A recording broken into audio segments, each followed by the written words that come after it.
পিপিলিকার পাখা গজায় মরিবার তরে।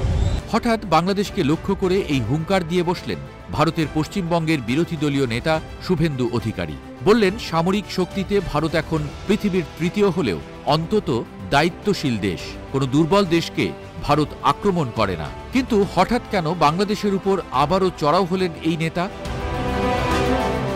মূলত বাংলাদেশ ভারত সীমান্তে অবৈধ অনুপ্রবেশ ঠেকাতে কাঁটাতারের বেড়া নিয়ে বর্ডার গার্ড বাংলাদেশ আর ভারতের বর্ডার সিকিউরিটি ফোর্সের মধ্যে উত্তেজনা এখন চরমে। কোনো পক্ষই নিজ নিজ অবস্থান থেকে পিছু হটছে না। কূটনৈতিক তৎপরতা চালালেও দুই দেশের সম্পর্কের অবনতির কারণে পুরোপুরি আলোর মুখ দেখছে না আলোচনা। এই ঘটনাকে কেন্দ্র করে আবারও চটেছেন শুভেন্দু অধিকারী। যে ভারতবর্ষ ধৈর্যের বাঁধ ভাঙে, ওটা 5-7 ড্রোন পাঠিয়ে দিলেই ওদের কাজ শেষ হয়ে যাবে। তিনি বলেন, বাংলাদেশ জানে না ভারতের বিএসএফ জওয়ানদের পাঠানোর প্রয়োজন হবে না।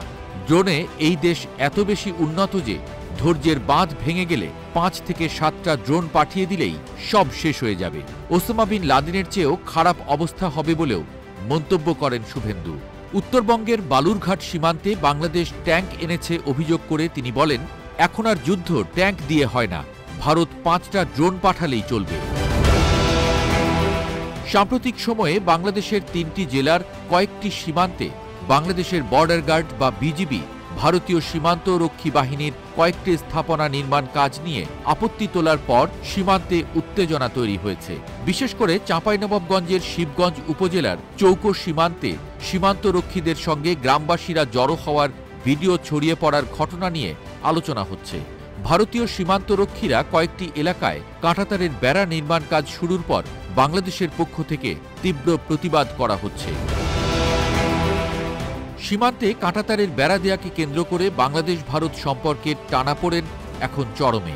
এ বিষয়ে এক প্রেস ব্রিফিংয়ে বাংলাদেশের স্বরাষ্ট্র উপদেষ্টা জাহাঙ্গীর আলম চৌধুরী জানান, বাংলাদেশ ভারত যুগ্ম সীমান্ত নির্দেশাবলী 1975 অনুযায়ী দুই দেশের নোম্যান্সল্যান্ডের 150 গজের মধ্যে প্রতিরক্ষা সংশ্লিষ্ট যে কোনো কার্যক্রমের বিষয়ে সুস্পষ্ট নিষেধাজ্ঞা রয়েছে।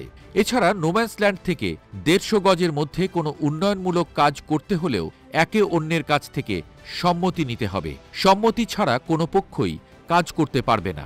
ভারত কাজ শুরু করেছিল, কিন্তু বিজিবি শক্ত অবস্থান নেয়ায় তা বন্ধ করতে বাধ্য হয়েছে। ভারত ও বাংলাদেশের মধ্যে বিদ্যমান 4156 কিলোমিটার সীমান্তের মধ্যে 3271 কিলোমিটারে কাঁটাতারের বেড়া দিয়েছে ভারত। বাকি আছে 885 কিলোমিটার এবং এরই বিভিন্ন অংশে স্থাপনা নির্মাণ শুরু করলে বিজিবি তীব্র আপত্তি জানায়। এর জেরে ভারতীয় সীমান্তে বাংকার স্থাপন করে বিএসএফ। অনুপ্রবেশ ঠেকাতে জোরদার করে নিরাপত্তা ব্যবস্থা, যার কারণে দুই দেশের সম্পর্কের আরও অবনতি হয়।